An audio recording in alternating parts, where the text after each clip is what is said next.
good morning, good afternoon, good day to all. A very warm welcome to Fresh Takes, conversation with stakeholders about doing business differently to secure sustainable, neglected tropical disease programs. We are delighted that you could join us today. Bonjour et bienvenue à toutes et à tous. Nous sommes ravis d'être pour cet webinaire concernant la pérennisation des actions contre la maladie négligée. Si vous souhaitez suivre la discussion en français, vous pouvez appuyer l'interprétation en bas de l'option.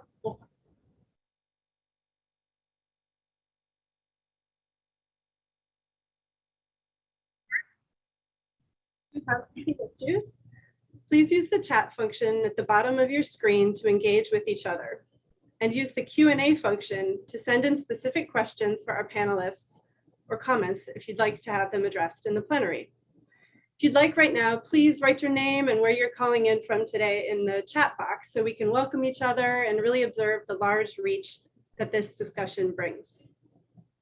My name is Lisa Rotundo. I am director of USAID's Act to End Neglected Tropical Diseases East program at RTI International. I am also the former chair of the NTD NGO network, also known as the NNN. So I really have the pleasure of working with these two entities as the moderator for today's webinar. They've come together for this discussion because of its crucial importance to the bilateral donor and the NGO communities. And we know of its interest to many of you out there as participants. For me, this conversation is really important because I've worked in NTDs from the most rural NTD-endemic communities to the Minister of Health boardrooms, and I'm sensitive to the long-term impact that our development funding and our development efforts have at all levels. From the NNN perspective, I've enjoyed watching the NGO community evolve and grow, particularly in the last 5 years since my tenure as chair, and bringing in key experts from outside the traditional or the early, I'd like to call it the early NTD community, with these newcomers helping us refine our efforts and be even more thoughtful in how we support national programs. The time for this discussion is right. We have the new World Health Organization 2021 to 2030 NTD roadmap, and its accompanying document, the Sustainability Framework for Action. Both of these crucial documents emphasize country leadership, cross-sectoral collaboration, and impact. So, fresh takes. How do we achieve these fresh takes today? We're going to begin with a discussion of definitions and key concepts. Then we'll move into our first panel of key constituencies. Then we'll hear from former NTD program managers who will share their perspectives on what has worked and what has not worked so well when we're trying to support national NTD programs. Then we'll wrap up with a discussion on the practical. How is this applying to how we do business today?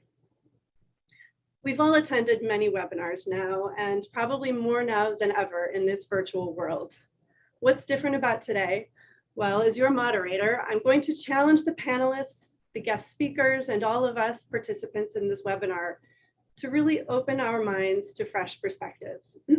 I'd like the speakers, as much as possible, to remove the filter, to set aside affiliations, and to talk candidly about what we really need to achieve for lasting impact on NTD programs. Our purpose here today is to examine how we can evolve and improve to sustain and advance the NTD successes achieved to date. So now let's get things started. I just mentioned key experts from outside the early NTD community and the new WHO NTD roadmap and sustainability framework for action. So I'd like to welcome our first speaker, Dr. Susan Sparks. She is a health economist on the health financing team at the World Health Organization in Geneva. She's going to frame the topic for our discussion today. Welcome, Susan. Hi, Lisa. Thanks so much. And hi to everybody else. I think this is my third NTD related webinar now. So I see a lot of familiar names. Maybe someday you'll become familiar faces as well. But As Lisa noted, I'm on the health financing team at WHO, so not within the NTD program or actually within any health program per se. And so my job is to introduce the key topic and the concepts and the definitions. And I don't know if anybody ever thought that fresh takes and definitions go hand in hand, but what I'll try to instead impress is that my job is to give an indication of strategic shifts that I think we're seeing not just within the NTD program as signaled by the NTD Sustainability Roadmap, but I think also in terms of what we're seeing in many other health programs. And so I interface with the Global Fund and Gavi and the related HIV, TB, malaria, EPI programs. And really you're seeing these strategic shifts happening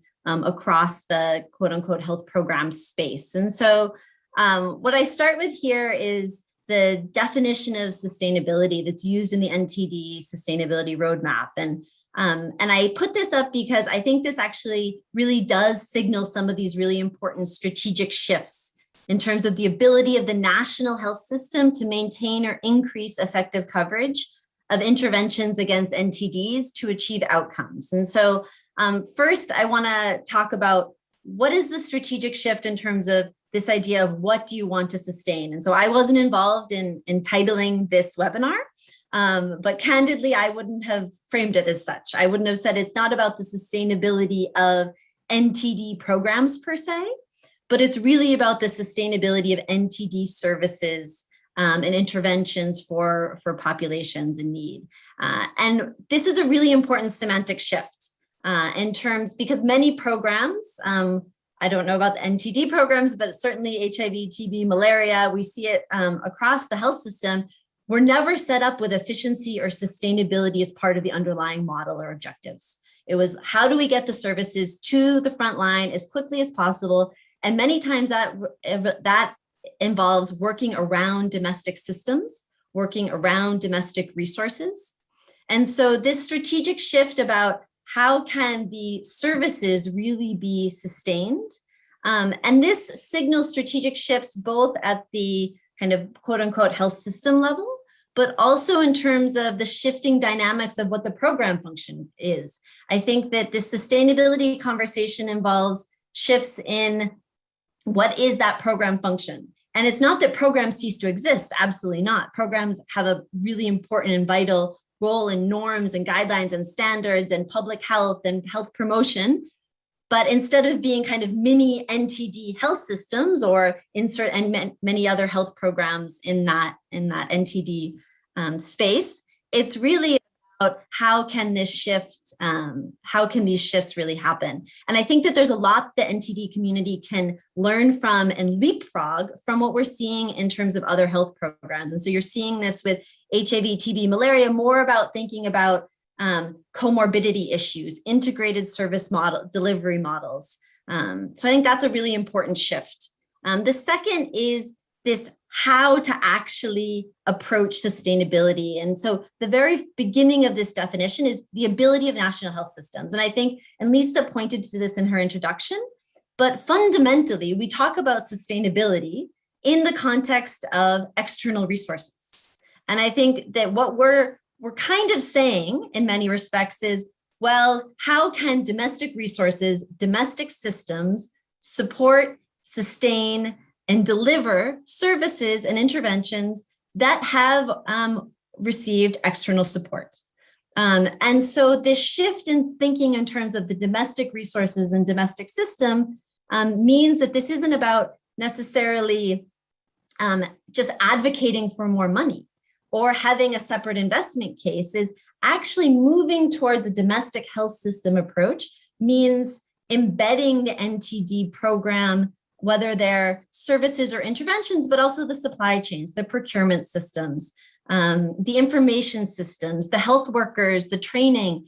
How can that, in the case that it is separate, how can it be more engaged with the overall health system in a much more direct way?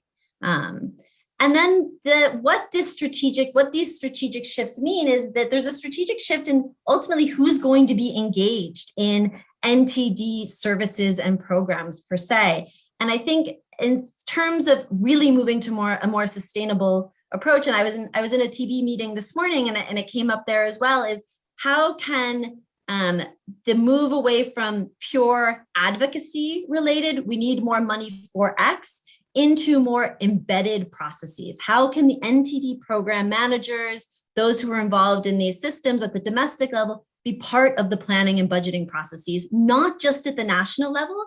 Because many resource allocation decisions, they happen at subnational levels, they happen at the district level.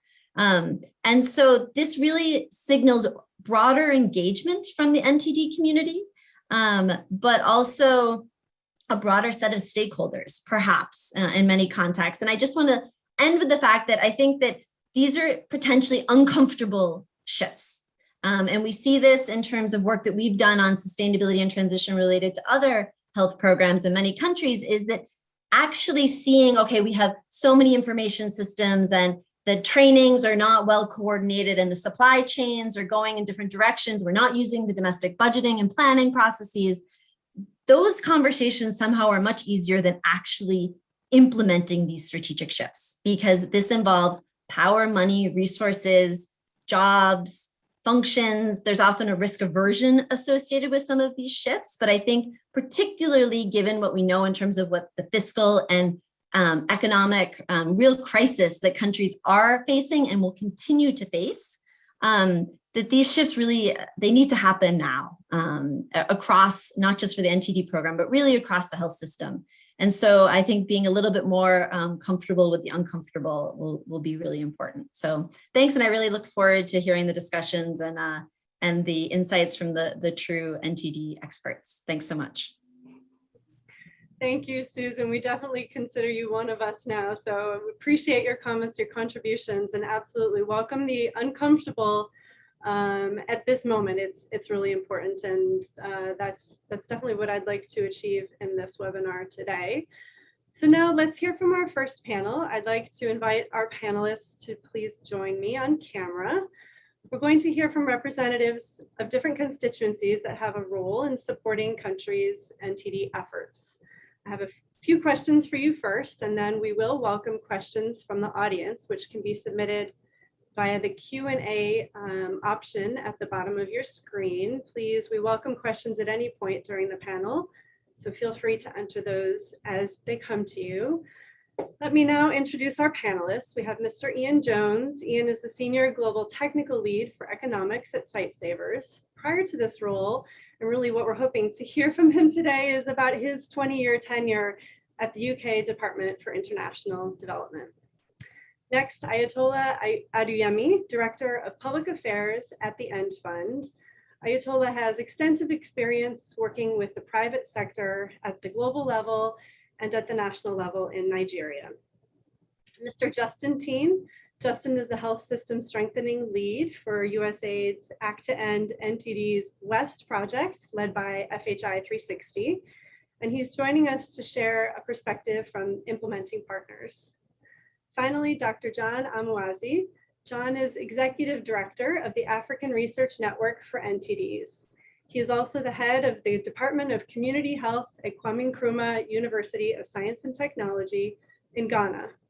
Welcome to all of you. Now, as I kick off this panel, I'd like to try and do a little experiment. Imagine it's just the few of us in the room here right now. Forget about the 300 or so participants we have today. I'd like to invite you to be comfortable and share freely. So Ian, you and I have shared a glass or two over the years. Just imagine we're in a pub somewhere, maybe in Nairobi, and after work hours, of course. Please feel comfortable to share your mind and your fresh take with me today. You spent many years working for DFID in that capacity, representing a key bilateral donor and collaborating closely with USAID, seeking to create greater sustainability of NTD efforts. What would you encourage bilateral donors to do differently in providing support to national governments? What changes might you recommend, Ian? Thanks, Lisa. Lovely to see you, and lovely to see so many familiar names in the list. I'll just firstly reiterate, as you said, I did work for DFID for a number of years. I am not speaking on behalf of the UK government in any way. and I work for Site Savers at the moment, and my views are not necessarily Site Savers. But given recent events, I could say the answer to your question is don't stop high-performing programs like Ascend West and Central Africa early for domestic political reasons. But I'm going to try and be a little bit more constructive than that. And your introduction, I will be constructive, and I'm going to talk about wine. And I'm going to talk about old wine in a new bottle. And I think the new bottle for NTD programs is sustainability. And the old wine for donors is something that they often don't talk about. It's the commitments that they made at Paris and the commitments they made at Accra on development effectiveness, including ownership, developing countries, setting their own strategies, improving their institutions.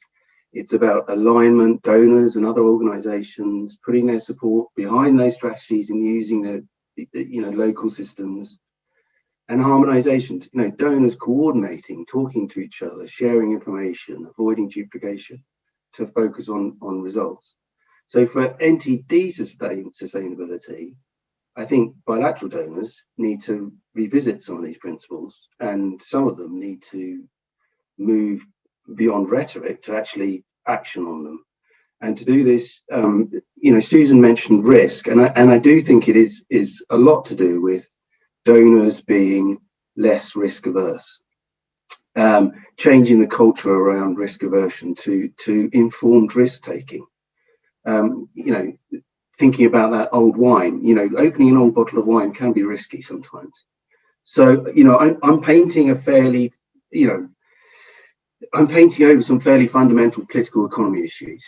But I just wanted to, before you crack the time whip, Lisa, I just wanted to think about a couple of practical actions that I think donors could take to be less risk averse, so they can support sustainable NTD programs and not just use sustainability as another buzzword that they like to use. So firstly, focusing their cooperation around supporting delivery of national NTD plans and sustainability strategies, putting country NTD plans at the heart of their approach, using partner country systems for planning implementation. So, a tiny step would be for donors to put less emphasis on their donor-driven log frames. And I love a good log frame. I hate a bad log frame, but I love a good log frame. But perhaps shifting from a donor-driven log frame where projects are annually assessed on outputs to one that focuses on national monitoring, national outcomes, and donors contributing to those national outcomes rather than actually attributing outputs would be a welcome step, I think. Secondly, I think the move to long-term predictable support needs to happen. So the journey to elimination of a disease, whatever NTD we are talking about, requires long-term support, seeing it through to the end. The support may change in how it's delivered, in what it supports, what it pays for, but disease elimination, systems work, domestic resource mobilization, sustainability, as Susan mentioned, they're all big, complex issues, but they're long-term issues as well. And thinking and learning and adapting programs around that requires long-term program. Thirdly, flexible funding. So how can we shift donors to be more flexible in their funding? So using flexible instruments, unrestricted funding in combination with long-term programming, for example, providing funds rapidly to respond to changing circumstances, providing funding for innovation, not just delivering output numbers, using different financing models for different contexts. Yes, grants may well be needed in a few countries, but can we move to results-based approaches, blended financing, and co-financing with national governments? Donors need to be willing and able to deliver in different ways. And my final point is just around realism. delivering sustainability is not going to happen overnight, all in all places, to be quite honest, and especially given the health spend implications of COVID. Donors might need an incremental approach to using country systems. Donors are going to continue to have their fiduciary risks and political economy issues in some places. So selective use of systems may have to happen, but donors need to stay informed about this risk taking. Health systems, they're not going to magically lead to sustainable NTD elimination, and I completely appreciate and agree with what Susan mentioned, but in the short run, vertical delivery may well still be required in some places. But donors need to understand that influencing policies, processes and systems and budgets, quite importantly, takes time. And my final point, donors need to be really realistic about being less risk averse.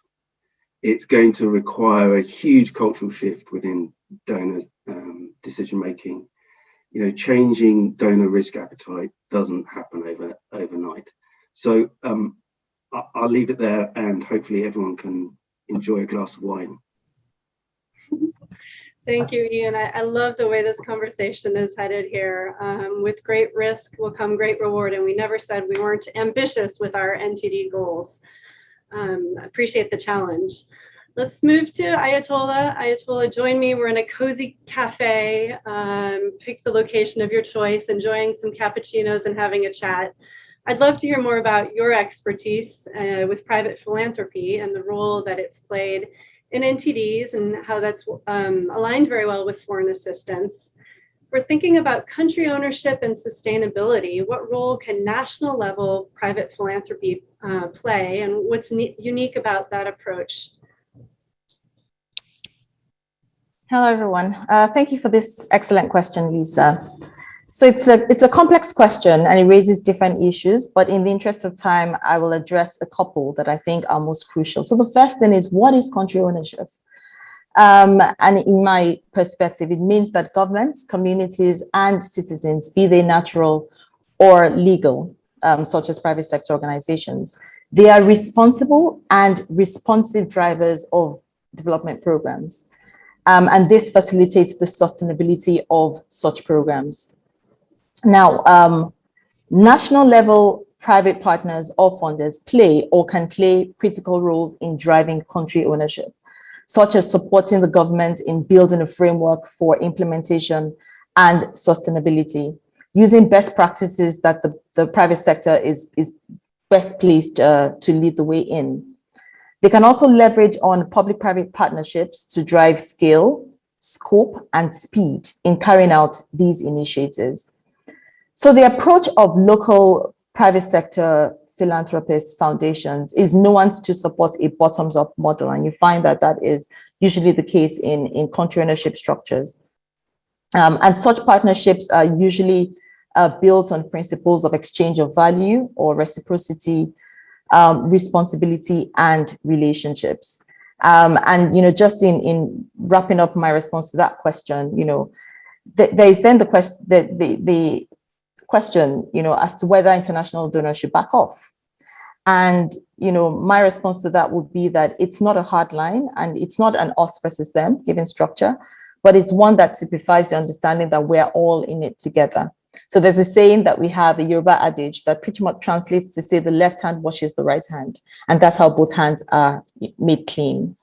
And so this speaks to a collaborative effort, with all partners knowing and owning their responsibilities in order for sustainable advancement to be achieved. And focus should be on leveraging the unique capabilities of all the different partners, be them local partners, international donors, and just leveraging those unique capabilities to achieve better development outcomes. And the approach should be collaborative, whether it be local or international, to ensure that the work is well coordinated and mutually reinforcing. I'll pause for now. Thank you. Thank you, Ayatollah.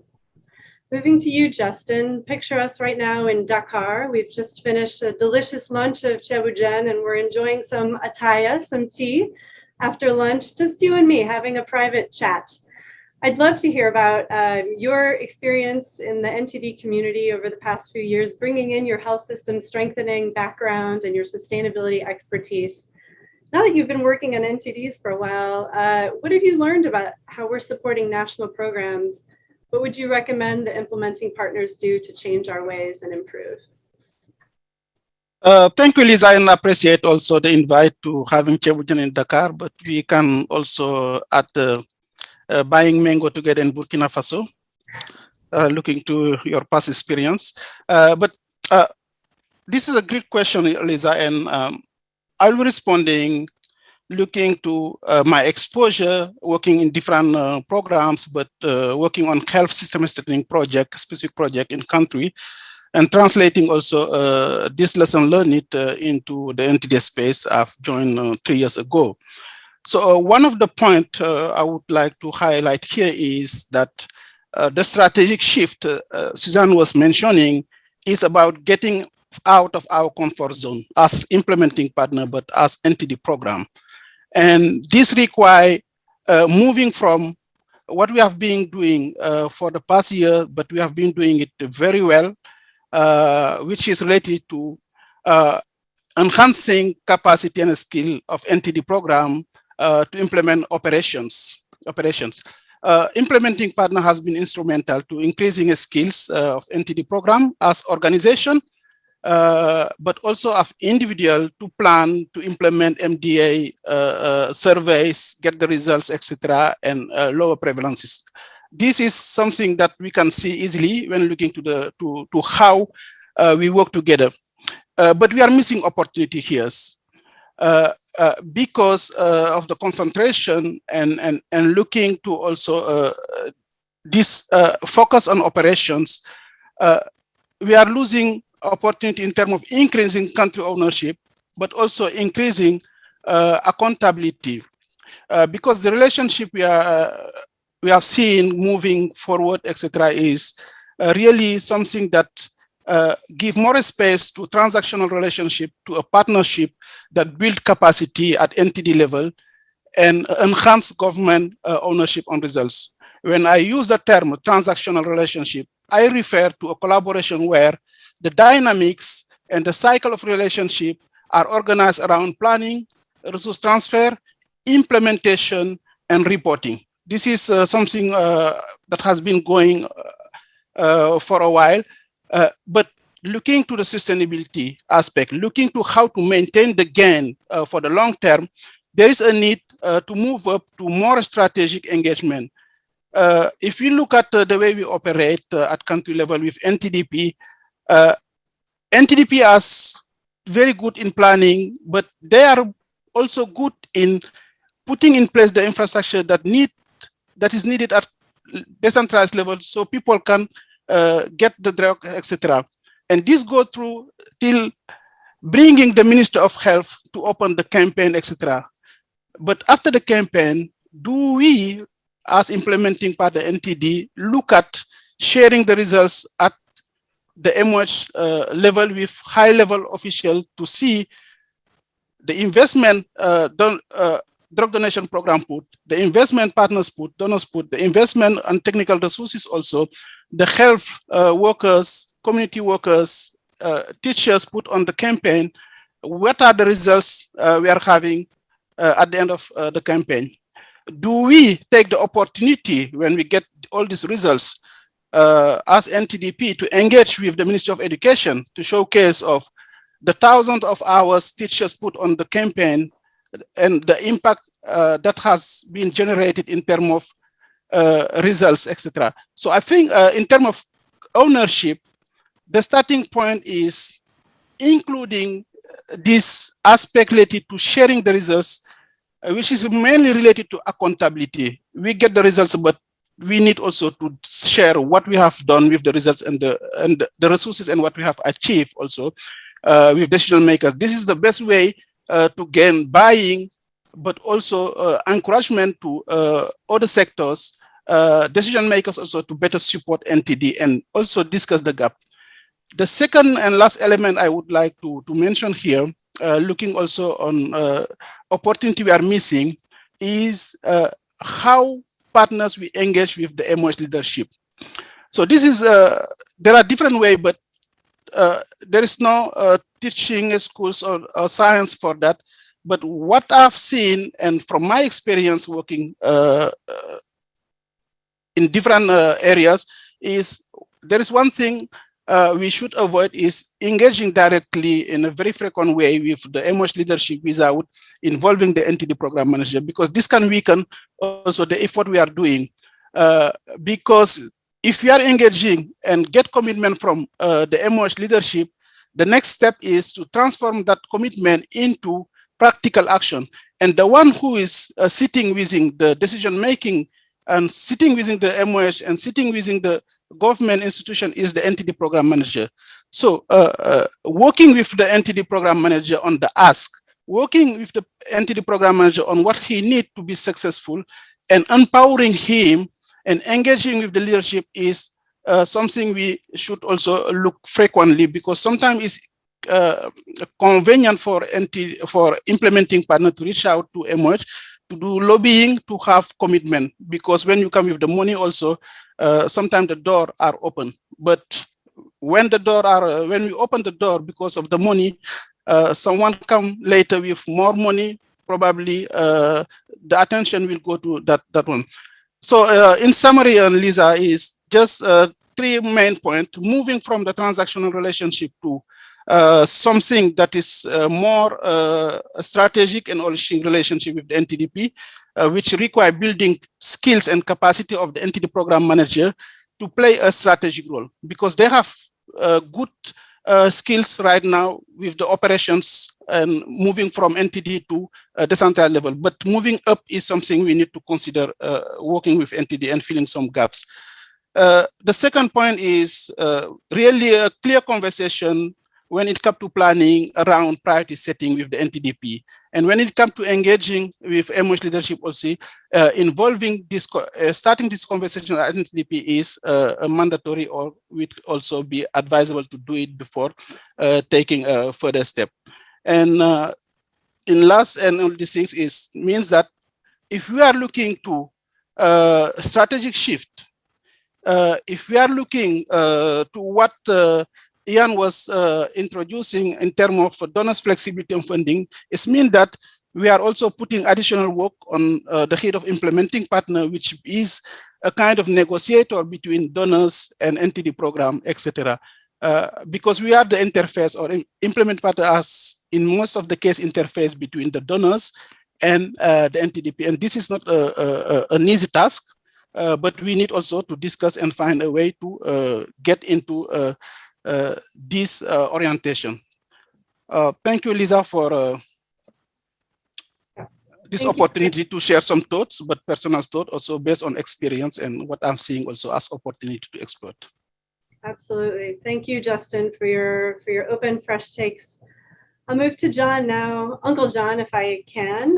John, after all of this food and drink with our previous panelists, I could really go for a walk. Would you join me on a long walk with perhaps sharing your fresh takes with your favorite niece? And tell me about your experience in the research community. You've seen a lot work through Western academic institutions, but I'd really like to hear your opinion and your perspective on research being led by and coming from the countries. What changes really need to happen in order to engage local research expertise? No, thanks, Lisa. Thanks for having me. And you really got me there. Well, I'll take that. You know, on our walk, perhaps, you know, through the Kwame Nkrumah Mausoleum in the middle of Accra, and I'm just going to start off by complaining, just complaining and just saying that, look, we've got a problem in that we have not been able to harness the power of local research as efficiently as we really should be, especially for diseases like NTDs, which affect the poorest of the poor. And so you'd expect that you know, people who are most proximal to the problem should be in a good position to propose some of the solutions that would come via research. Now, I say this because a lot of the work we do aside the molecular type research, which really can be done by anybody, anywhere, so long as you have the samples. A lot of the work we do has to do with socio-epidemiologic type of research or socio-anthropologic type of research, for which the disposition of the researcher or the background of the researcher beyond their academic skill or training is also so critical because of the lens that is brought to the design of the study, and ultimately the interpretation of the information that is collected from the field to inform policy decisions, which is really the kind of things that we are most interested in. And for this, I think the first step is to really believe that to harness research which would proffer solutions and answers, directions to some of our teething problems, we really need this research that comes locally from the countries, from the suffering countries themselves. So it's not just about, oh, we need to have local research in the mix, or it's really an equitable or fair thing to do. But if we want to be successful, I think there's enough evidence that shows that it's actually a need if we want to be successful. So I think that's really the first thing. Second thing I want to touch on is the ways by which we can ensure that local research plays a key role in informing policies and informing our strategies. And one of these things we could do is to find a way of tying some of the support that is offered to NTD programs and other key actors in countries, tying this to local research. So you get the money or you get the support if your program integrates local research. So in that way, it's like a sort of a carrot and stick kind of situation.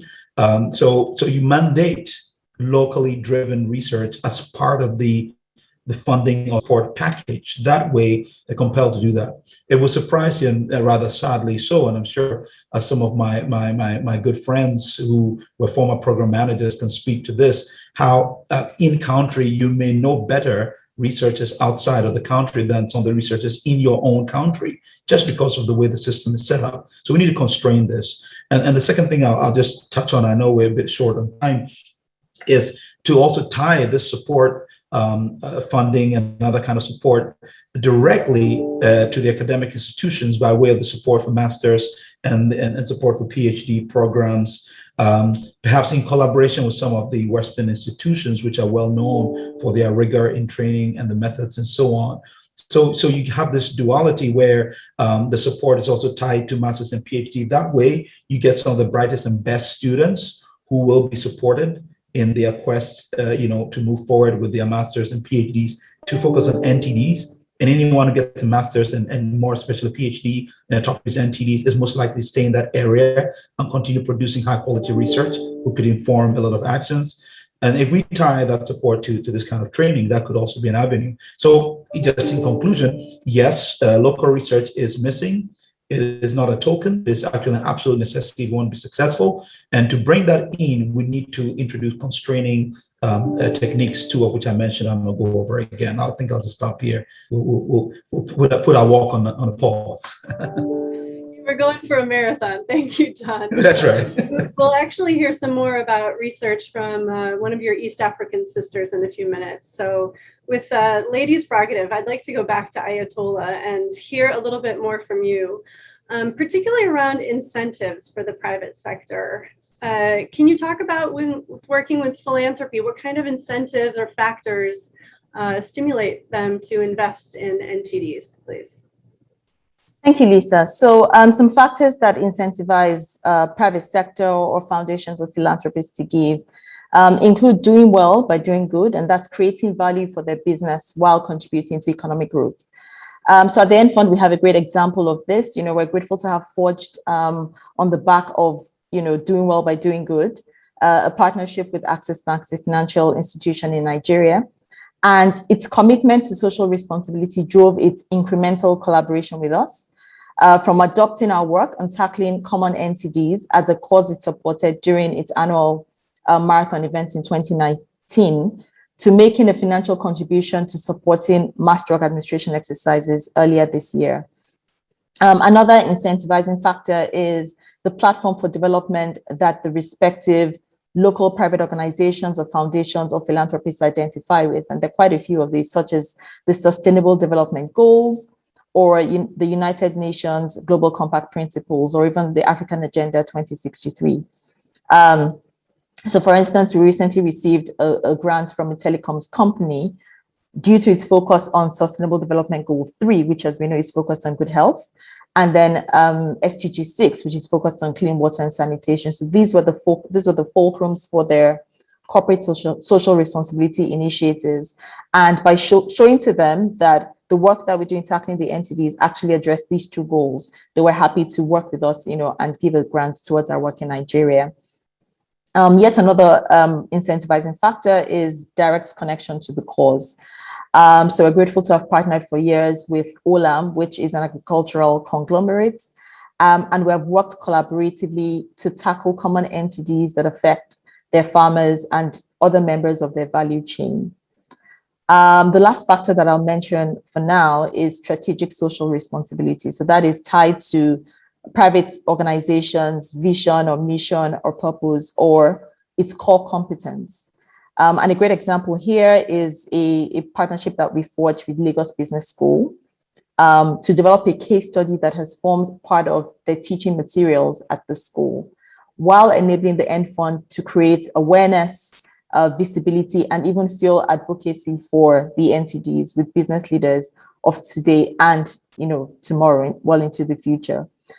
So there are many more examples, but I'll pause here due to time constraints. I will say that regardless of the specific incentivizing factor at work, embracing innovation, true collaboration, and having a relational approach as opposed to a transactional one are central to building these types of partnerships. Thank you very much.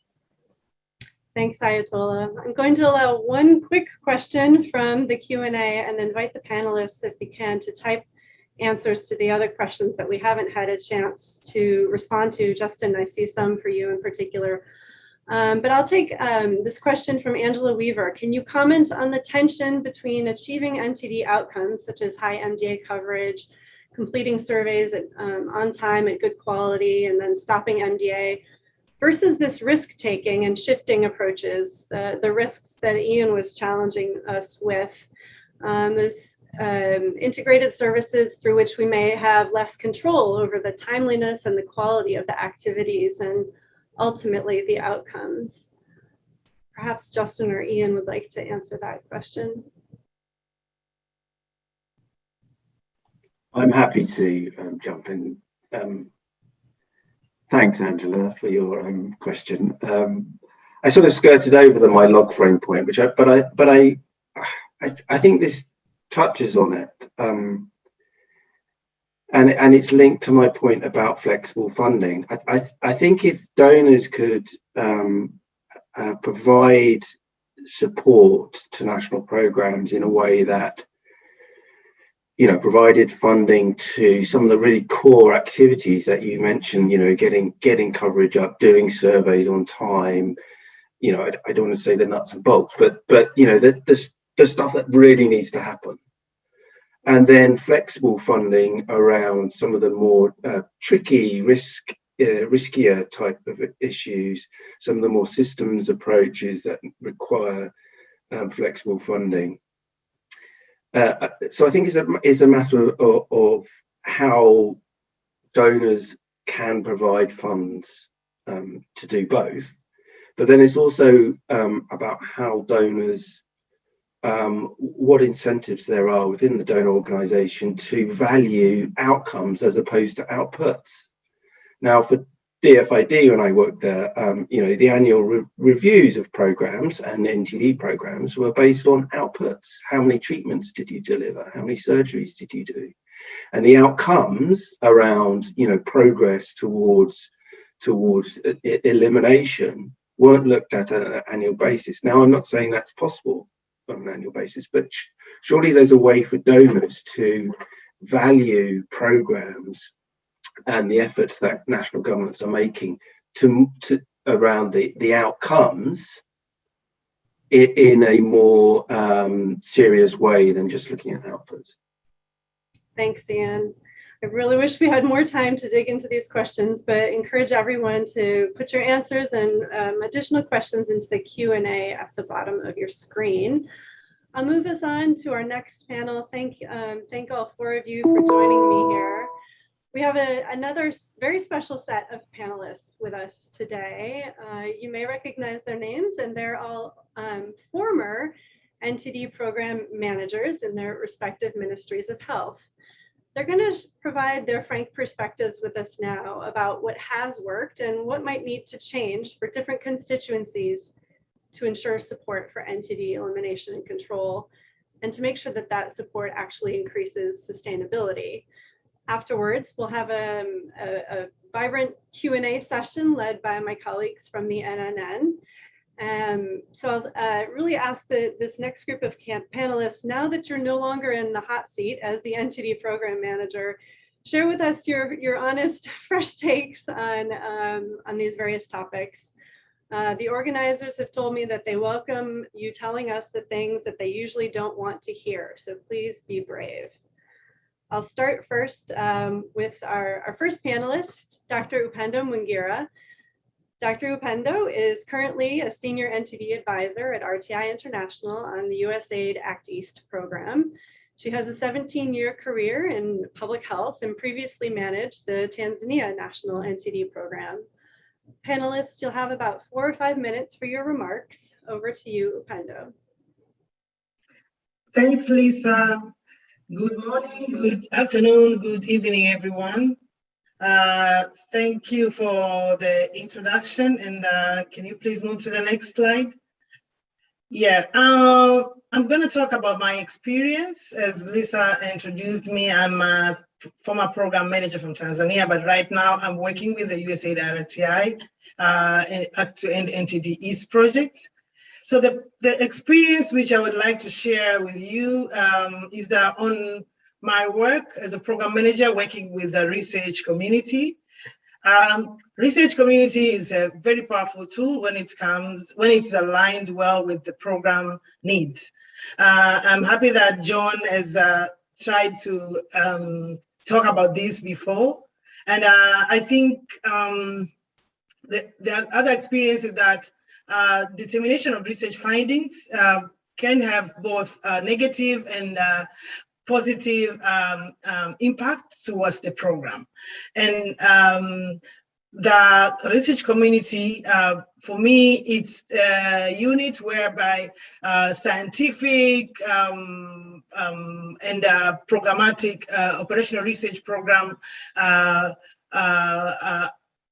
uptakes can be well disseminated towards the community. So research can play a very important role when it comes to maintaining the political will of the program and maintaining the efforts the program is doing towards elimination of NTDs. So there are some occasions whereby things didn't work very well. Very few occasions, I can say. In most parts, researchers really communicated very well with the program, and we worked very well. But there are some scenarios where the designing of the research questions were not could not fit with the programmatic inputs, and that led to the limitation and interpretation or misinterpretation of the research finding within programmatic aspect, within programmatic context. As you know, the programs are guided by strategic documents. So these strategic documents need to be aligned with some of the research findings or research interpretation. So what I would advise moving forward or working right now, as John has started highlighting, is this research, most of this research work related to NTDs has to go around with local needs, and local solutions need to be adapted, because most of the time these local researchers are there and they have skills sets required to look for the solutions of the challenges the programs are having. And I would recommend the joint planning in designing the research questions, making sure that there's a really collaboration from the start of the designing of the research questions to the finish of the research questions. And most importantly, the dissemination of the research findings. The programs have to increase the uptake of the research findings. You find the situation whereby the researchers have come out with the good findings, but the programs are not taking up. So the policymakers now fail to get to know what exactly has to be done or to recommend for resource allocation and so forth. So in conclusion, I would recommend moving forward to have a very strong collaboration between research community and the NTD programs, so that we can sustain the gains we have towards NTD elimination and eradication of all our NTDs programs. Thank you, Lisa. Thank you, Akando. You definitely echoed John's comments, and I also heard a lot about the accountability that we heard from Justin earlier. Appreciate your perspectives. I'd like to next welcome Sultani, Dr. Sultani Hadley Matendachero. If you can join me on video, please. Hello, Sultani, good day. Yeah, I'm delighted to introduce you as the head of Kenya's National Public Health Institute. Many of us knew you very recently as the National NTD Program Manager in Kenya. You're a storied public health professional, and we look forward to hearing your perspectives. Please, the floor is yours, Sultani. Thank you very much, Lisa. I hope you can see me. Yes. 5 minutes is quite brief, so I'll just dive in. A lot has already been said about what I wanted to touch on, so I'll just give two introductory facts. Number one, I just want to underscore the fact that for me, what I think is that if we do not, we cannot talk about sustainability if at the center of it all, we are looking at elimination as the main goal and sustainable control where elimination is not feasible. So that is one of the things that we really have to put at the center. If we are just looking at sustaining interventions, then we've gotten off on the wrong footing. Number two, the issue of external funding versus local funding is very key to sustainability. So we know that I don't have to belabor the point that we are over-relying on external funding, and we really need to change so that we can now start seeing a shift to local funding, whether it is government funding or funding from local philanthropists or local, organizations. So that is very central to, to this whole issue of sustainability. Now, the fact that we are getting, we are relying on external funding introduces the fact that we have funding partners and we also have implementing partners. And sometimes you'll find that the interests of the partners, most of them actually align to the interests of the government program. But you'll find one or two partners who are not aligned. They have their own interests, which are in collision with the government interests. And in my experience, this is the biggest challenge that is threatening sustainable NTD programs. Now, why do I say that? Because when you are not aligned with your partners, and I think Justin talked to this, you will not be able to coordinate. As an NTD program, you cannot coordinate the elimination efforts or the interventions. There is no way that the government can own the process because you are competing with this partner who also wants to be able to own the process, and then it puts you off track. Number two, it is impossible to integrate because without integration, then if we continue talking about siloed approach, which is still, sadly, siloed approach is still being seen in very many geographies, then we cannot be able to sustain the gains that we have made. And we are talking about internal integration of NTD control vis-a-vis integration into other public health programs, which needs to be thought out very clearly. Then the third thing is that where we are not having a very strong coordination mechanism, which is government-led, we are not able to consistently implement, because you'll find when the NTD program is going in to implement activities, maybe these partners who are reading from a different script have gone and partnered with another department within the government, and they have implemented. Maybe you wanted to conduct a surveillance, maybe a survey, and they go and they conduct an MDA in the same place. So your survey cannot be done, so you have to wait, and then you find there's no consistency, and you can never be able to sustain if you have that kind of environment. And of course, the fourth point is around effective resource mobilization. So you find you are competing with the partners to mobilize resources, because probably for this partner, their objectives may be to be able to generate income or maybe self-aggrandizement at the expense of the government program. So it just throws everything into a spin. So what should we do? Because I think that's where we really need to focus, Lisa. I think, in my opinion, what we really need to do is to now focus very clear, not just to leave the program managers to struggle with this kind of scenario. It's a very difficult kind of situation, because we are looking at a situation where on the one hand, probably the partner has money and the program manager is trying to look for the same money to implement. So there needs to be a concerted effort, maybe strategically. We need to have a global kind of approach towards being able to mitigate the kind of impact that such partnerships, which I am saying quote unquote unfair partnerships, is bringing along.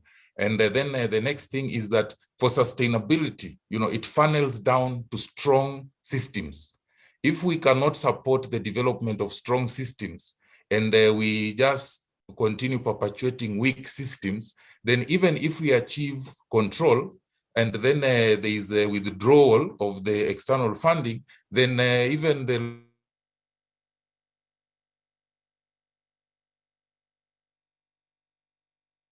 local systems, there'll be a bounce back of, our support and our collaboration towards establishing strong systems that can sustain the gains that we have made, and that can also be able to help us to achieve elimination in the long term. So I'll pause at that point in the spirit of also saving up a few minutes for the rest of the presenters. Back to you, Lisa. Thank you. Thank you so much, Sultani. Really appreciate your perspectives and continued collaboration. Our next panelist is Dr. Nana Kwaru Birtrum. He's currently a senior technical advisor with the Global Institute for Disease Elimination. You may have known him also from his time at the Bill and Melinda Gates Foundation and previously as the NTD program manager in Ghana. Nana, welcome, and the floor is yours. Right, thank you very much, Lisa. And it's a great opportunity to be part of these discussions. Based on some experiences that I have gained from being the program manager in Ghana. To provide a little context to what I will be speaking to or talking about, when we, as a program manager, and I'm sure other program managers may share some of these perspectives, is when partners, donors, and our friends from the global level begin to talk about sustainability planning. We tend to think, some program managers might tend to think that it's synonymous to exit planning for these donors. That means they're getting out of the game. So we need to find our own means of sustaining the programs that we've been implementing for so many years. But we have come to understand that that is not the case. In the absence of government funding or limited government funding, where it's been there, it's been inadequate. Partners have done a yeoman's job of coming in to provide the much needed support and technical assistance that is needed by programs in order to run.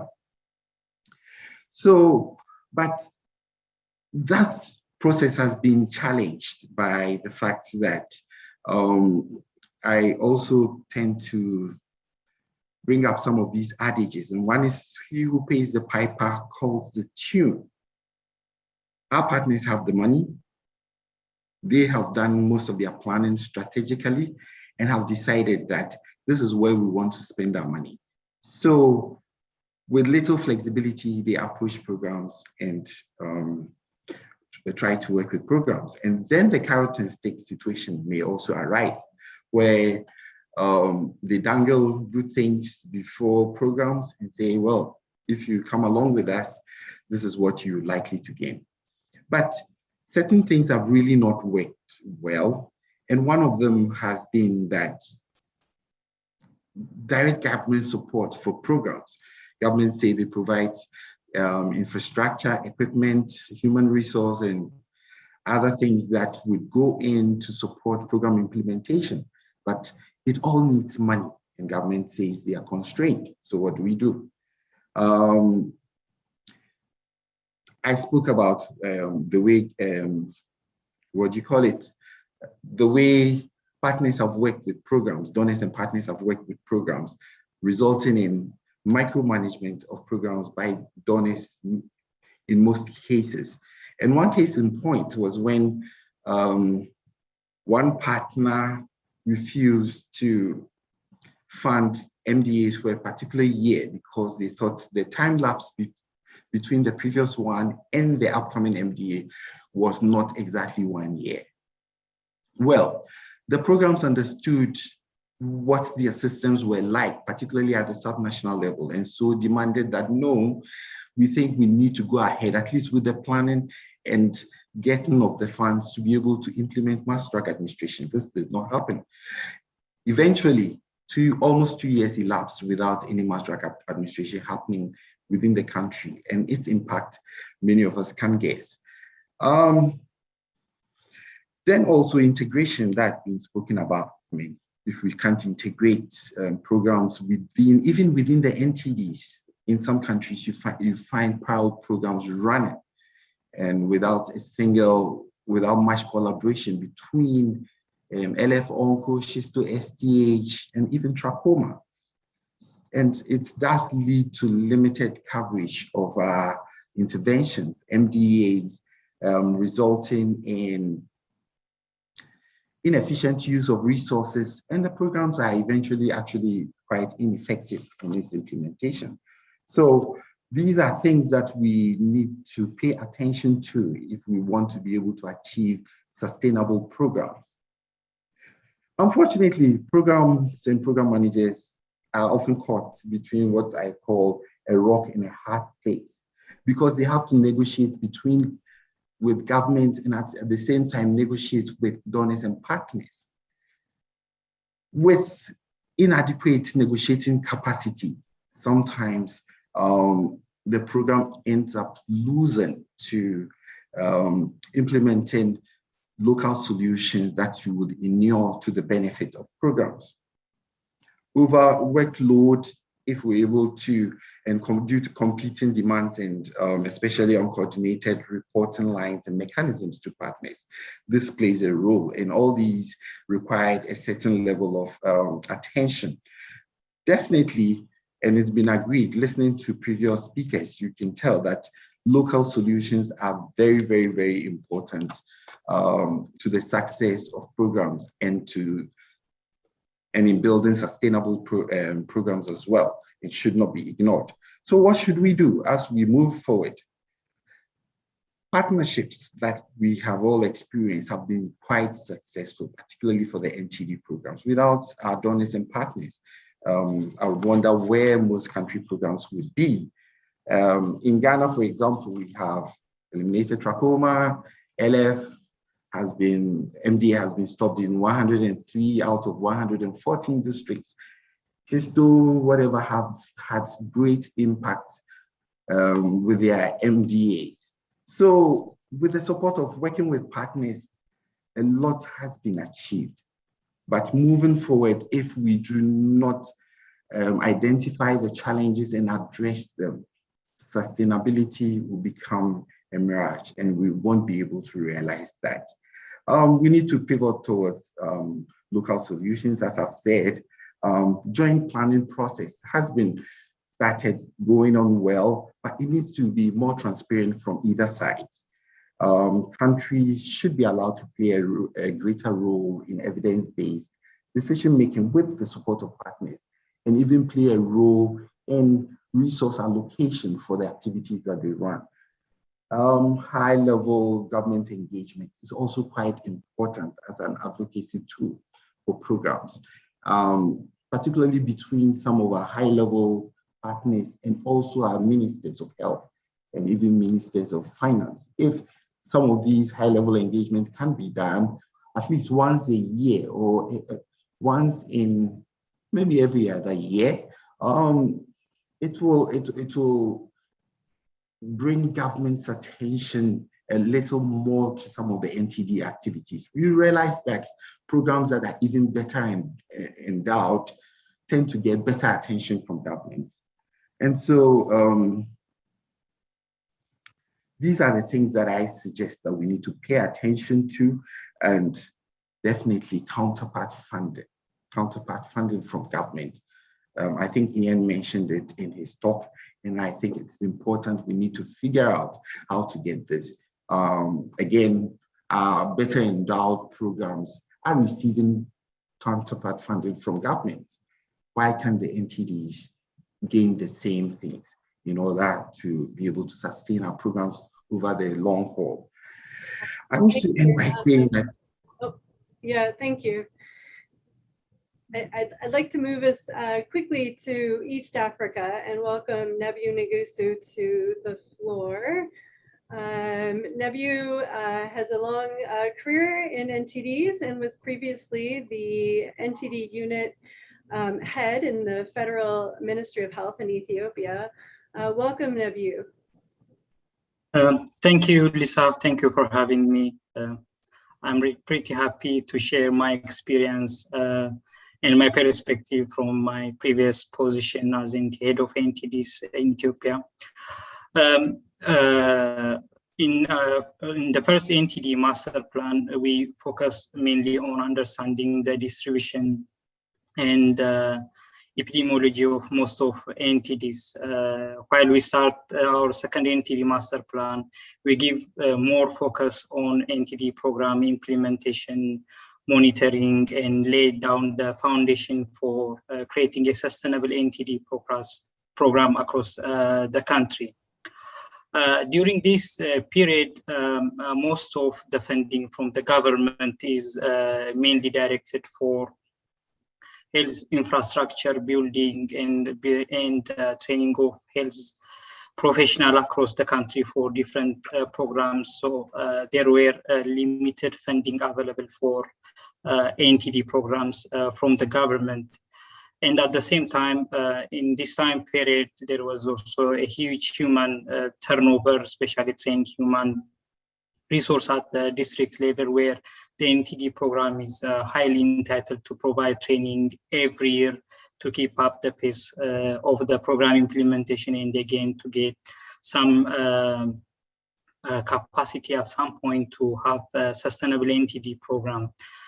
The other things that hasn't not worked during this period was some of the program designed are less flexible, and they often miss some of the strategic element the government want to see on this type of investment. And when we bring this type of implementation at the grassroots level, it is a bit challenging to mainstream with the health system delivering, while we are realizing sustainability as one of the core important points for the NTD program. Vertical programming has its own pros and cons, and it worked for some program. But also it has some implication on the NTD program implementation as well as for the sustainability, because most of the program give a high burden for the health system, the delivery, because we are not able to integrate parallelly as well as horizontally as well as vertically with different sectors. So this was some of the main challenges we were facing during this time. But when we are thinking sustainability seriously, and if we really want to have clear sustainability across our NTD program, one of the things that we need to see is from the global perspective. So from my experience and perspective, I feel we need to have a very clear accountability framework about sustainability, not only putting countries under the microscope, but also donors, NGOs, including WHO, all different stakeholders working on the space of NTD need to have a very clear accountability framework, so we will collectively achieve our goal to have a sustainable program. The other thing is having a measurable sustainability indicator in ALMA, which I think is very important. So Africa leaders will have the opportunity to see where they are in terms of their performance over the years. Like we have a few indicators related to NTDs in ALMA, but if we think we want to have a sustainable NTD program, definitely we need to have this type of indicators, and leaders in Africa will have the opportunity to see where they are in terms of creating sustainable NTD program over the period of time.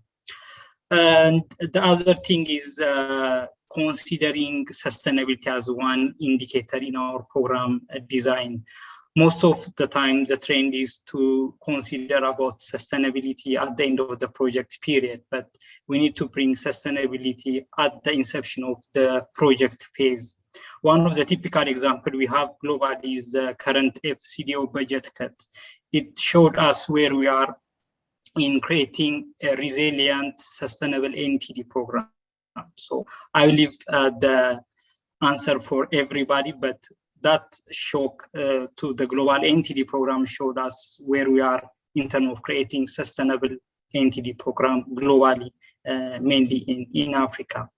The other thing which I believe we need to have at national level is creating access access to comprehensive NTD data at the district level, where we want to see more ownership and domestic funding, where we believe most of the NTD program manager, including district program officer, doesn't have access to most of up-to-date NTD data sets. So having them to realize the burden, the distribution of NTDs will make them to be more ownership on their programs, and even allocating funding for some of the gaps that they are facing over a period of time. The other thing which I suggest at national level is including NTDs into healthcare financing system. As we all know, NTD intervention are very cost effective. That can be financed by the government if we wish to put them among the list of other diseases where government can easily provide this service to its community by including as a part of its healthcare financing system. One thing that PT works well in Ethiopia in my time is matching funds and investment. I remember there were programs like trachoma, TT surgery, where the government co-fund some of the TT surgery initiatives with other donors and international agencies. So we can consider this type of approach not only for trachoma, but also for other NTD programs that we wish them to see be co-funded and go to the direction of having a sustainable NTD program. The last but not the least is, again, we need to consider integrating NTD both vertically and horizontally. When we say horizontally, with different stakeholders like the WASH, the water and sanitation team, agriculture team, and we also need to encompass One Health approach if it is possible, and vertically, especially during the time of this FCDO cut, we can also consider co-administration of different treatments. All those different moves will help us to move forward to sustainability. But as it has been said, sustainability is not a one-point thing that you can achieve, but it is a process where we will be resilient at some point and create more sustainable NTD service for the communities that we are providing. I will stop here. Thank you very much, Lisa. Yeah, I really appreciate your remarks, Nebiu. I'm going to quickly pass to my colleagues from the NNN. Ms. Carolyn Henry is the Senior Program Advisor at the FCI Foundation, and she directly supports Ethiopia and Tanzania. Dr. Wangeshi Tuo is the Health System Strengthening Specialist at RTI International, supporting USAID's ACT East program and really focusing on creating sustainable NTD programming. Together, these two ladies are the co-chairs of the NNN's Sustainability Working Group, and that's one of the 6 cross-cutting groups of the NNN. They've done a lot of work already in sustainability, and I'll pass it to them to take this question and answer period forward. Thank you. Hi, everyone. And yeah, thanks for the introduction, Lisa. We're really delighted to be representing the NNN Sustainability Cross-Cutting Group at this webinar. For those not familiar with our group, we will post some links in the chat so you can see some of the work that the group has been doing, and we'd love for extra members to our group. We wanted to use this time to ask some questions of the panel to really gain a further understanding from their valuable experience about how we can practically support sustainability in the countries that we're working. So I'm going to ask this first question to Upendo, and then I'll go to Sultani with his perspective on the same question so we can get a variety of opinions. So first of all, Upendo, everyone has the role to play in sustainability, and as we've heard from all the speakers, that really needs to be a collective movement. But there are challenges there when partners have their own budgets, their own restrictions, different outcomes and indicators. So how would you suggest that partners can best align their work to support the sustainability movement in those endemic countries? And if you do have any examples of what worked well and maybe things like we actually need to think of avoiding, that would be particularly useful. Thanks. Thanks, Caroline, for the question. Yes, sustainability, it's a broad agenda, and it has several players in it, as you could hear, and I think here we represent some of those players. There are like donors, academia, research, local institutions, local government, the government itself, even the non-health sectors. They're all key players of sustainability. In my presentation, I was talking about researchers or the research community as one of the key stakeholders. I think the researchers can play a very great role in clarifying the scientific understanding and operational research needs related to sustainability. So when researchers are well aligned, or the programs and the researchers work together and align the goals, the sustainability could easily be attained. I've been working, as I've said in my presentation, with very well with the research community, but there are those occasions where things didn't go well, and I really recommend that moving forward, or trying to have a good example of where the researchers have worked is I can talk for it a lot, because my program was also based under the Research Institute. So all the successes, or most of the successes you see coming from Tanzania, they are kind of linked with the good links, or the good collaboration and strong collaboration with the research organization. As others have spoken, I think local needs, local attention to local needs, attention to local, and working with a local organization, making sure that you get the local solutions is very key. And there is a great link of it with political will. And as you know, political will is very much linked with sustainability. Once you have the government, or the local government, the local stakeholders buy in the agenda, it's very easy to sustain the gains. What I would advise to avoid when we think about sustainability in this scenario is to work in silos. Let us work together. Let us work together as a team, making sure that we are all aiming to sustain the gains.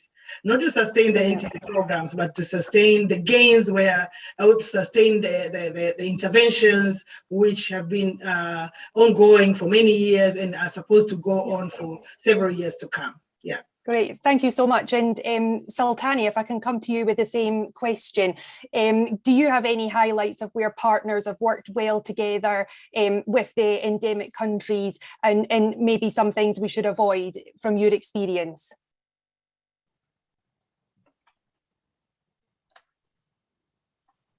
Sorry, thank you very much for that. That's a very pertinent issue that you're raising. Fortunately for Kenya, we've had a very fantastic experience, when it comes to being able to pick up the program from nothing and bring it up to a very vibrant and effective program. And I'll start off by telling you in capital letters, there is no program that can succeed without partnership. We really need vibrant and effective partnerships. That is what has propelled the Kenya program to where it is right now. And we have started reaping big, with some demonstrable results in terms of elimination, things that we thought we would never be able to achieve. Right now, we are passing our transmission assessments for lymphatic filariasis. We are repackaging our trachoma program. We want to move it the same way. So we have achieved a lot because of partners. And when I talk about partners, I'm looking at funding partners, implementing partners, researchers, academia, name it. And what we did as a program is we created, and this is something that I would really like to even, as the chair of the community of practice for NTD program managers, I've encouraged my colleagues to do this, is you come up with a coordination mechanism. And just as Upendo has said, researchers are some of the best resource that a country has. So what we have done in Kenya is we've come up with disease-specific technical advisory groups, which are chaired by researchers, and they become part of the program. So they give us technical expertise and they guide the program. But it is the program that is moving things ahead.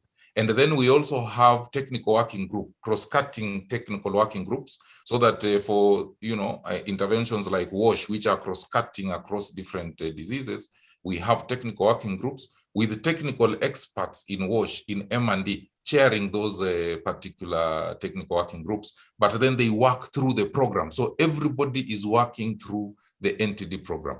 And as Justin said, it is the National NTD Program Manager who is now the entry point and the representative and the face of the program. That way we have been able to make it very well. But of course, even where there is a big success like that, there's always a problem. So you'll find one or two partners who have decided not to move in that direction. So they go and form their own coordination mechanisms outside of the NTD program. And it becomes a very difficult thing for you to move forward. So they are mobilizing resources to come and run parallel interventions. And then you find that as a program, you're not moving forward. But if we can be able to get our coordination right, then we will be able to mobilize resources locally. We will be able to integrate all the programs. We will be able to move towards elimination, and we will be able to achieve sustainability. Thank you. Brilliant. Yeah, thank you so much. That was a really strong answer, and it's so much clarity there. Wangechi, I'll pass to you for the next question. Thank you, Caroline. Our next question is for you, Nebiyu and Nana. We want to just put on the table a very hot topic. How do we know we are achieving sustainability? So what we would like to hear from both of you is, give us one example, one midterm outcome that, in your opinion, if it was achieved, we would know we are making progress towards sustainability. Maybe start with you, please. Yeah, sure. Thank you, Wangechi. So I think from my experience, there are two major midterm indicators. Maybe we can take one, but I feel there are two major indicators.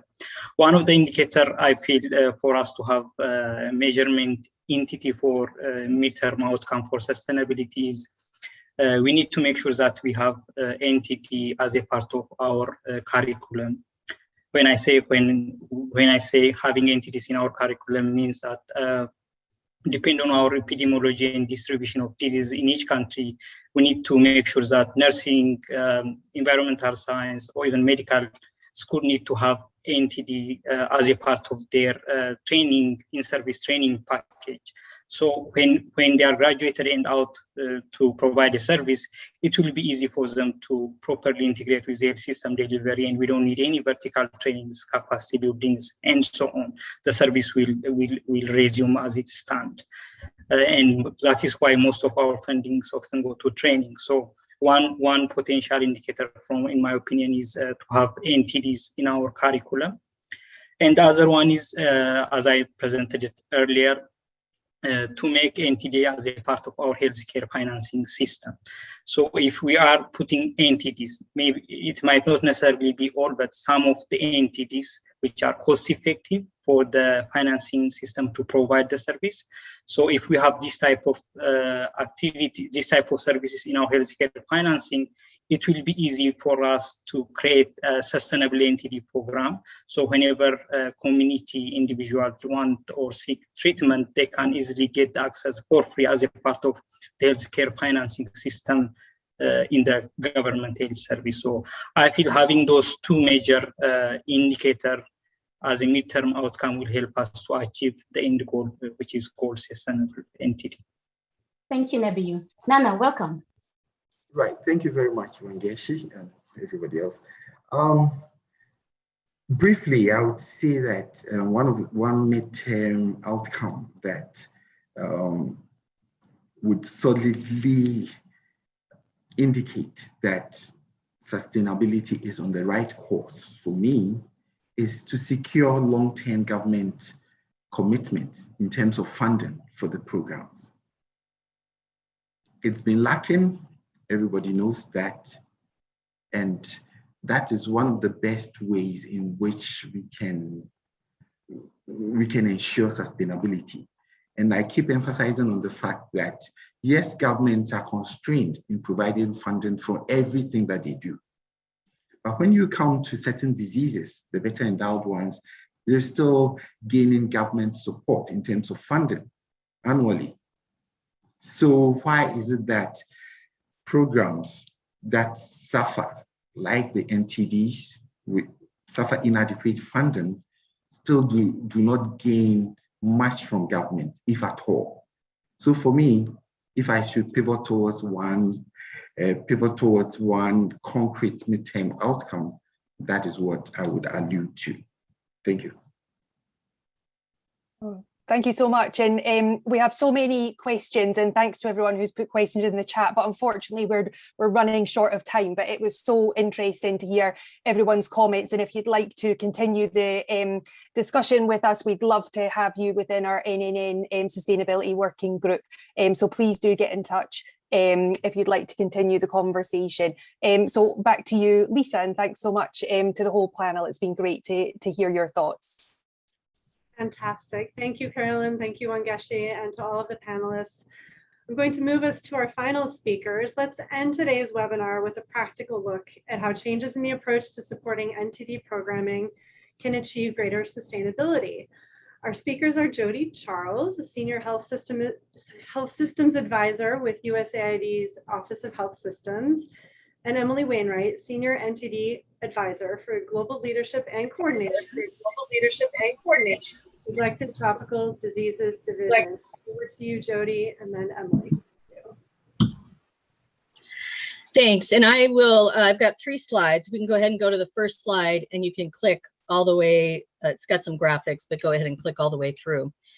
I wanted to first say how energized I am today by the dialogue and just the really fascinating context that you're sharing, and I'm very encouraged by the discussion, particularly from the most recent panel. At the risk of offending Ian, I do have what looks suspiciously like could be a framework. I don't see it up. Are we having issues? I can just talk through it if you don't have it. No, I'm not seeing the slides either. Do we have them? Okay, it's not a problem. Yeah, it's totally fine. We can do it without. I think, one of the things that I coming from a donor perspective, we're, very cognizant of the fact that, we're hold a certain position in terms of, the vis-a-vis the comments that have been made. One of the things we've been doing in the Health Systems Office in the Bureau for Global Health is trying to expand the collaboration and the consultative process. And that resulted in the Vision for Health System Strengthening 2030, which was culmination of a year-long consultative process that we work closely with our partner countries, private sector, civil society, World Bank, and WHO are two of our closest partners. And the intent for us in systems is to really develop a vision and theory of change that reflects the need for this fundamental shift in thinking that we've been talking about this morning, right? Being uncomfortable. But what we also want to do in systems is help people be comfortable, a little more comfortable with the uncomfortable, right? And so that gets into some of these questions about risk aversion that we've been hearing a lot of, and, you know, the old wine in a new bottle, which I love. That's exactly, I think, the way some of us, you know, feel. What are we actually going to do differently that's going to achieve this? And how do we really make our systems, you know, resilient and sustainable for the specific context? So a couple of things that I just want to focus on is that we are shifting from a focus on inputs and away from a focus on outputs. You know, similar to Susan's comment about getting away from program specific to really what are the services and how do we integrate those? How do we ensure that the investments we make are sustainable and resilient, looking not just at specific diseases, but are we achieving equity, minimum quality standards? Are we optimizing the use of resources? And really asking ourselves the hard question about, you know, are we really having impact on pushing ourselves away from a very linear thinking, whether it's disease specific or even a system function specific, to how do we think more holistically? So the thing about that we hear constantly, and it's been articulated by the NTDs managers here, is that there's concern. What makes people uncomfortable is it's too high level, too conceptual or abstract, that it's too complicated, that it gets outside of our manageable interest as a program manager or as a donor or as a country, finance person, or that the most common concern, I think, is that it's a zero-sum game. The trade-offs are too steep. If we invest in systems, that takes away from service delivery, possibly, you know, people contracting illness and dying. That's not a trade-off we're willing to make. And I don't disagree with any of those things, but I think the point that is it's really important, and the panel with the NTD program managers really supports this, is that it isn't a zero-sum, and that we're also not talking about doing it overnight. You don't just like pile on a bunch of systems things for a couple of years and then you're done. It's very slow, methodical, slow-ish, not super slow, but you can make incremental progress year to year that doesn't require massive investments. It really is a change in thinking and a shift in strategic priorities. So about the abstract and how do you make it real, I'm going to hand it over to Emily to provide some practical examples. I will, I hope Emily this doesn't bother her, but I will say, I remember a few years ago, the first conversation I had with Emily, where we were talking, she was interested in taking a more systems approach. And I think I gave her a panic attack. She was like, oh my God, this is so big. How can we do all of this? And then that was my fault. I kind of overwhelmed her. But I think that the point coming out of it was, and Emily will provide examples, it's not about doing everything. It's not about taking a discrete focus and becoming expansive and trying to do everything. It's shifting to the kind of strategic approach where you're listening, not just listening, but really taking to heart the message from the local leaders and the local partners, listening to them, supporting them, and being catalytic about that, identifying the opportunities about how and where you can change things in the system. And so from a donor perspective, it really is about putting our money where our mouth is. And I think there's some really good examples of that across the health sector. But with that, I'm going to turn it over to Emily, who's going to get really practical with all of you about who knows how successful we can be in taking a systems approach. So I'll turn it over to Emily. Thanks, Jody. And I just want to say, Jody did overwhelm me when we started taking on this conversation. And I think I just really appreciate the honesty and transparency in the conversation that we've been having today. And I do find it humorous that at the end of this, supposedly the people at USAID can't get our slides and our stuff sorted out. One of the things I had wanted to show, but I think there's no problem talking through this, is what can this really look like in the way that we're supporting the implementation space and the programs on the ground. And I think we've spent a lot of time over the last 15 years working with governments to help strengthen components of the NTD program. And as we've heard consistently across the board here, we now really need to be looking at strengthening NTD services within the context of the government program. And if you think across all the different ways that we can be providing support, I think this thing about let's be selective and not take everything on. This doesn't require these huge, extensive, overwhelming efforts, but I think we really need to be diving into what are the bits and pieces. And so, when I think of specific examples, and I'll just take some from what I was originally going to show, is if you think about financing, we've spent a lot of time over the last years looking at how do we raise external resources? How do we maybe consider creating kind of broader general investment cases versus really spending time now working with NTD program managers so that they have the best information, the best resources, so that they can participate in all the national planning and financing conversations with the information that they need. And that maybe the way we should be spending our time is to help them best engage in that process in an informed way, and providing support to help them get the information they need. I think a second way to think about some of the things that we do, we spend a lot of time on master plans in the NTD space and annual plans. And one of the interesting things I've heard referenced earlier was how do we support a process where that's happened more in collaboration with the National Ministry of Planning. Supervision, just as a third example, have lots of examples here. Supervision is a really important role that NTD programs have on the field to make sure that the services, the surveys that are being provided are high quality, meeting the coverage level that they need to provide. But I think sometimes we get so bogged down in trying to look at how is that really happening at the district level that instead we should be working with program managers to look at how do they better utilize the district level supervision system so that they have a whole system that they can then direct and strategically use instead of having them be so much a part of what I would consider that more day-to-day routine implementation of those functions. They should be leading and strategically using that national system for their programs. So I am looking at the clock and I realize that we're running out of time, and want to turn it over to Lisa and just say just one parting thing, that I think this is a really exciting journey that we're getting ready to go on. NTD programs have made a huge amount of progress globally over the last 10 years, and they save lives and they improve lives.